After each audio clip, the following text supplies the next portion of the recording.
كل مره بتنزل نسخه ويندوز جديده بتقعد تفكر شويه كده ايه البرامج اللي انا محتاجها دلوقتي، ولكن في برامج اساسيه لازم تكون موجوده على جهازك ومن غيرهم ممكن تقابلك مشاكل كتير في تجربه الاستخدام. النهارده معانا 5 برامج مجانيه مهم جدا تكون موجوده على البي سي بتاعك، وركز في كلمه مجانيه. ممكن تلاقي نفسك عارف شويه منهم ولكن مش كلهم، وكمان في اخر الفيديو هقول لك على تركايه ممكن تنزل بيها كل البرامج الاساسيه اللي جهازك محتاجها بضغطه واحده بس.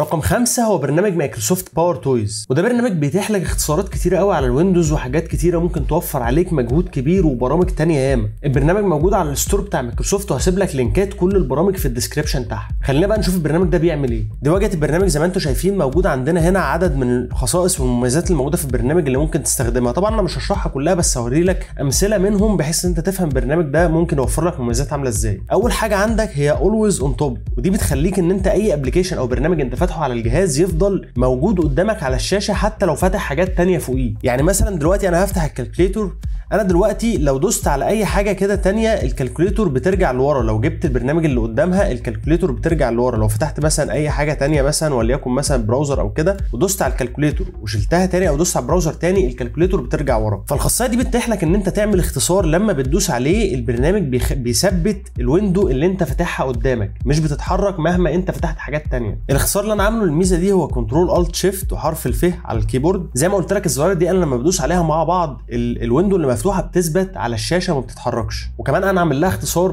ماكرو على الكيبورد بحيث ان انا في زرار معين انا عامله الموضوع ده لما بدوس عليه بيعمل الاختصار ده كله فبيشتغل لوحده زي ما انت شايف كده. كده الكالكوليتور بقى ثابت مهما فتحت اي ويندو تانية او مسكتها قدامه مش هتطلع قدامه. يعني انا مثلا دلوقتي هفتح البراوزر تاني الكالكوليتور ثابته مهما انا دوست على البراوزر، ودي ميزه مهمه ساعات بنحتاج حاجات شبه دي كتير يعني، وبمجرد ما بتدوس على الاختصار تاني بتختفي الميزه دي. خاصيه كمان مهمه قوي البرنامج ده بيقدمها وهي الكالر بيكر. في ناس بتجيب برامج مخصوص علشان تعرف تاخد اي لون موجود عندك على الديسكتوب او على في الشاشه بتاعتك في اي حاجه انت فاتحها. ممكن انت تكون مثلا محتاج اللون ده تعرف هو ايه الكود بتاعه او محتاج تستخدمه في اي حاجه تانية او كده. ففي اختصار في البرنامج ده او خاصيه في البرنامج ده بتقدر من خلالها ان انت يظهر لك على الماوس او على الشاشه اكن الماوس هو الكالر بيكر ده. زي ما انت شايف انا بدوس على الاختصار اللي انا كاتبه هنا، الماوس بيتحول تلقائي بيحدد لك اللون والكود بتاعه اللي انت واقف عليه. يعني انا مثلا لو دوست على اللون ده كده بيطلع لك اللون الكود بتاعه سواء الار جي بي او الاتش اي اكس الاكواد بتاعت الالوان دي، ويطلع لك كمان درجات من اللون اللي موجود قدامك بحيث انت لو محتاج تستخدم اللون ده في اي حاجه تقدر تاخد الكود ده وتستخدمه في اي حته ثانيه. خاصيه كمان موجوده في البرنامج ده اسمها فانسي زونز، ودي بتتيح لك ان انت تقسم الشاشه عندك زي ما انت عايز اكتر من التقسيمات بتاعه الويندوز. دلوقتي انا هدوس على الاختصار زي ما انت شايف كده هيظهر لك تقسيمه ان انت تقسم الابلكيشنات او البرامج اللي موجوده عندك على الديسكتوب او قدامك على الشاشه عموما زي ما انت عايز. تقدر تختار من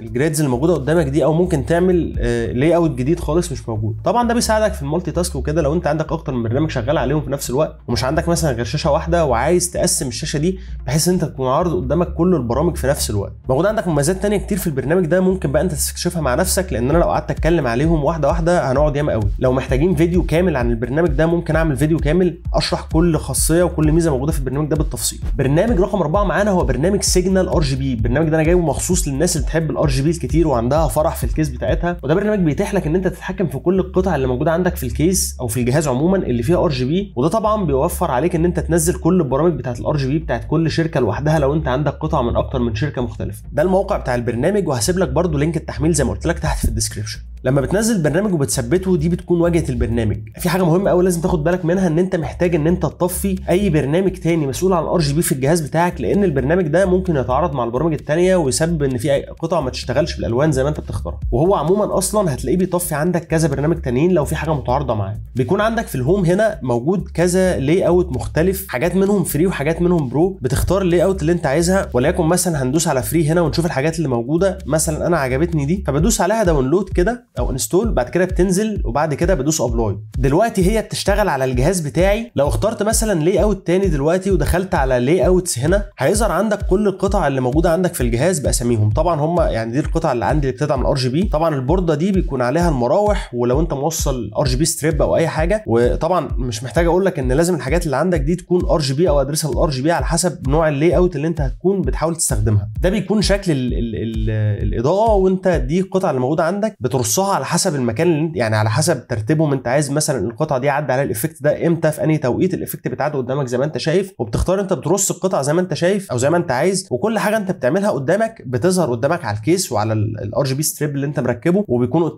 تاثيره موجود قدامك يعني في ساعتها. عندك برده مميزات تانية كتير في البرنامج ولي اوتس كتير قوي، ممكن تقعد تدور وتقلب ما بينهم وتختار اللي عجبتك وتنزلها عندك وتشتغل عليها. وبرده خلي البرنامج ده ستارت اب بيفتح مع الويندوز، بحيث ان انت اول ما تفتح الجهاز البرنامج يشتغل على طول، الافكت يظهر قدامك. ثالث برنامج معانا واللي انا بعتبره من اهم البرامج اللي لازم تكون موجوده على اي بي سي موجود عند اي حد، وهو برنامج اتش دبليو مونيتور. دي الصفحه بتاعت الداونلود بتاعه، هسيب لك برده اللينك زي ما قلت لك. البرنامج ده مسؤول عن ان هو يعرض لك كل درجات الحراره وكل استهلاك الطاقه بتاع القطع اللي موجوده عندك في البي سي. وطبعا ده مهم جدا علشان تراقب درجات الحراره اللي موجوده عندك في الجهاز، ولو في اي مشكله تعرفها، علشان في ناس كتير بيكون عندهم مشاكل في الحراره بتخلي اداء الجهاز ينزل وهو مبقاش عارف المشكله منين. فالبرنامج ده اساسي يكون موجود عندك على الجهاز. لما بتفتح البرنامج بيظهر قدامك البرنامج متقسم كده على حسب القطع، بيبقى موجود عندك مثلا المذر بورد، موجود عندك الفولتيه اللي تخش على كل مكان فيها، ودرجات الحراره وسرعات المراوح. لو نزلنا تحت شويه مثلا هنلاقي البروسيسور موجود عندك برده، الفولت اللي هو بيسحبه، ودرجات الحراره اللي هي الباكج تمبريتشر دي درجه حراره البروسيسور في الوقت الحالي. موجود عندك الفاليو اللي هي درجه حراره في الوقت الحالي، موجود عندك المينيمم اللي هي اقل درجه حراره البرنامج قراها من ساعه ما انت فتحت البرنامج، موجود عندك الماكسيمم اللي هي اعلى درجه حراره البرنامج قراها من ساعه ما انت فتحت البرنامج. وبرده هنا موجود عندك استهلاك الطاقه بتاع البروسيسور. ولو نزلت هتلاقي كل حاجه من الهاردات وكارت الشاشه. لو مثلا شفنا هنا كارت الشاشه ار تي اكس 3060، موجود عندك التمبريتشر، الجي بي يو اعلى درجه حراره مثلا قراها من ساعه ما فتحت البرنامج 65 درجه، والهوت سبوت 74 درجه. دلوقتي مثلا انا المراوح بتاعت الكارت بتاعتي شغاله لان هي بتقف وبتشتغل عند درجه حراره معينه. لما الكارت بيعدي درجه حراره معينه المراوح بتشتغل، هي دلوقتي واقفه ف 0 ار بي ام. موجود برده عندك هنا الباور بتاع الجي بي يو، بيسحب دلوقتي 53 واط، اعلى سحب وصل له 95 واط وهكذا. فانت البرنامج ده اساسي يكون موجود عندك علشان تعرف القطعه عندك مظبوطه ولا لا. مشكله بقى كبيره بتحصل مع كل الناس لحد دلوقتي ان هو مش لاقي برنامج داونلود محترم يشتغل عليه ويكون فري. انترنت داونلود مانجر موجود موجود عند اغلبنا، بس المشكله ان البرنامج ده مدفوع، وعلشان تشغله عادي محتاج تنزل له كراك. واحنا بنحاول يعني نشوف برامج تكون بديله للبرامج اللي هي بكراك علشان ما تاثرش على جهازك وكده. وبصراحه انا البرنامج ده من يوم ما اكتشفته وهو بصراحه بالنسبه لي اكتشاف. برنامج فري داونلود مانجر هو البديل الافضل لبرنامج انترنت داونلود مانجر. البرنامج ده بيسمح لك ان انت تحمل كل صيغ الملفات من اي موقع، من اي لينك داونلود، اكنك بتستخدم انترنت داونلود مانجر بالظبط. برده ده موقع التحميل وهسيبه لك في الديسكربشن تحت. ده شكل البرنامج، وبيكون عندك ظاهر هنا كل الحاجات اللي انت بتحملها او اللي انت شغال عليها. على فكره البرنامج ده بيحمل برده ملفات التورنت، يعني انت مش محتاج مثلا يبقى عندك برنامج تورنت لوحده علشان تنزل حاجات تورنت، لا ده بيحمل ملفات التورنت عادي. وتقدر هنا ان انت تتحكم في سرعه السيد او الابلود اللي التحميل بيعمله اثناء ما انت بتحمل، بحيث انت توقفه، او لما يخلص تحميل توقفه خالص، او تمسح مثلا الداونلود ذات نفسه علشان ما يفضلش يسحب من النت طول ما انت سايبه. كمان عندك البريفرنسز هنا موجود فيها كل الاعدادات اللي انت محتاج، ممكن اي حاجه ممكن تحتاج تغيرها. والبرنامج بيشتغل مع جوجل كروم وايدج برضو، بس انت بتضيف بس اكستنشن بسيطه خالص لجوجل كروم او ايدج، وبيشتغل معاك عادي جدا. بتحمل من جوه جوجل كروم اكنك بتحمل بانترنت داونلود مانجر. ممكن تكون نقطه الضعف الوحيده اللي موجوده في البرنامج ده ان هو مش بيحمل من اليوتيوب شبه انترنت داونلود مانجر، بس انا مش شايف ان دي مشكله، لان في طرق ثانيه كتير ممكن تحمل بيها من اليوتيوب. زي ما انت شايف كده مثلا باجي ادوس على اي لينك داونلود بيظهر لي على طول داونلود انترنت داونلود مانجر. بحدد مثلا المكان اللي انا عايز انزل فيه عادي خالص، وادوس اوبن وبعمل داونلود، وهو بيبدا يحمل مع نفسه. وممكن تعلي البرايورتي بتاعت الفايل اللي انت بتحمله ده عشان بس ياخد السرعه كامله ويحمل عندك عادي. بالمناسبه البرنامج ده بيسحب السرعه الكامله اللي وصل الجهاز وبيحمل باعلى سرعه موجوده عنده. واخيرا برنامج رقم 1، وده انا رقمته رقم 1 لان ده يعتبر اهم برنامج لازم يكون عندك موجود على الجهاز بتاعك. ده افاست فري انتي فيروس، ومش شرط يكون افاست، هو افاست احسن واحد موجود، بس مش لازم يكون افاست، ممكن اي انتي فيروس تاني، بس اساسي يكون موجود على الجهاز بتاعك انتي فيروس، علشان الملفات اللي احنا بننزلها بيكون ساعات في حاجات كتير متكركه، وممكن يكون في حاجات فيها مشكله، فلازم يكون عندك خط دفاع او حاجه تحمي جهازك من الميل وير والحاجات دي. ده موقع التحميل برده هسيب لك اللينك في الديسكربشن. افاست ما فيهوش حاجه تتشرح كتير، انت بس بتنزل البرنامج وبتديله الصلاحيات اللي هو محتاجها وبتسيبه شغال عندك على الجهاز عادي. هو مع نفسه لما بيديتكت ان في حاجه او في فايل مثلا مش مظبوط او كده بيمسحه او بيحذرك منه لوحده. ممكن تعمل سكان كل فتره كده، ممكن تعمل سكان بس علشان تتاكد ان انت ما عندكش اي ملفات بايظه او كده. والحاجات دي يعني مش ما تاخدش وقت طويل. هتلاقيه طول الوقت بيطلب منك ان انت تحدث النسخه البرو او النسخه المدفوعه، بس احنا مش محتاجينها. النسخه الفري كافيه جدا، ولو في فعلا لو في اي حاجه عندك على الجهاز هيطلعها لك يعني ما تقلقش. فاكر بقى التريكات اللي انا قلت لك هقول لك عليها في اخر الفيديو؟ في موقع انا بستخدمه كل ما بستخدم جهاز جديد علشان انزل كل البرامج الاساسيه اللي انا محتاجها من مكان واحد بضغطه واحده، وده طبعا هيوفر عليك وقت ومجهود وتدوير كتير. موقع ني نايت هو الموقع اللي انت تقدر من خلاله تحمل كل البرامج او اغلب البرامج الاساسيه اللي انت بتحتاجها على جهازك بضغطه زرار واحده. الموقع ده يوفر عليك كتير قوي ان انت تقعد تدور على كل برنامج انت محتاجه وتحمله مخصوص يعني. هسيب لك برده اللينك بتاع الموقع ده عندك في الديسكربشن. تخش على الموقع عادي خالص وبتحدد كل البرامج اللي انت محتاج تنزلها. مثلا انا هحدد البرامج الاساسيه مثلا اللي انا بستخدمها على جهازي. طبعا هو مش موجود عليه كل البرامج اللي احنا اتكلمنا عليها النهارده، ولكن موجود عليه البرامج الاساسيه او اللي انت بتحتاجها، اللي هي المفروض بتكون عندك، شبه البراوزر او برنامج مثلا انت بتفك بيه الضغط بتاع الملفات المضغوطه او كده. انا حملت مثلا 2 علشان اوري لك. بعد ما بتحمل حاجات بتدوس هنا جيت يور 90